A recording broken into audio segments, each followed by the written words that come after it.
50% आरक्षण मर्यादेबाबत सर्वोच्च न्यायालयात 27 जानेवारीला सुनावणी होणार। सरन्यायाधीश सूर्यकांत यांच्या नेतृत्वाखालील खंडपीठापुढे सुनावणी निश्चित। 20 जिल्हा परिषद आणि 200हून अधिक पंचायत समित्यांचं भवितव्य ठरणार।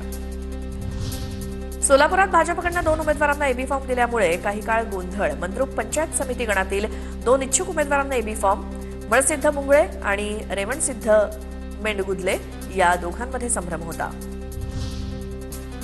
राज्यातील जिल्हा परिषद आणि पंचायत समित्यांच्या निवडणुकांसाठी सुमारे 20,000 उमेदवार रिंगणार। जिल्हा परिषदेच्या 731 जागांसाठी 7,695 उमेदवारांनी अर्ज दाखल केले, तर पंचायत समित्यांच्या 1,462 जागांसाठी 13,023 उमेदवारांकडून अर्ज दाखल।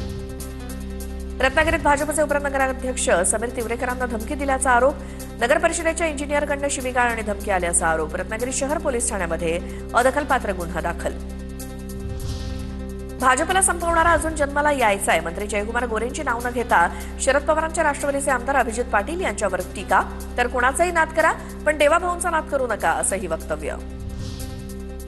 महानगरपालिकेनंतर आता जिल्हा परिषद निवडणुकीत भाजप अजित पवारांना घेण्याच्या तयारीत। भाजपनं अजित पवारांची सत्ता असलेल्या पुणे जिल्हा परिषदेकडून विकास कामांवरती केलेल्या खर्चाची माहिती मागवली।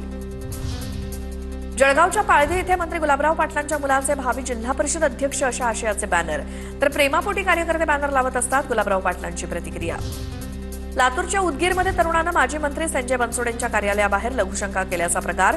वडिलांना जिल्हा परिषदेची उमेदवारी न दिल्यामुळे तरुणाचं घृणास्पद कृत्य, तर संबंधित तरुणानं मद्यधुंद अवस्थेत कृत्य केल्याची माहिती।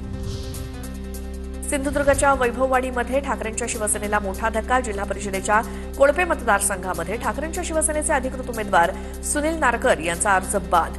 उमेदवारी अर्जामध्ये शपथपत्रात पूर्ण नसल्यामुळे सुनील नारकर यांचा अर्ज बाद।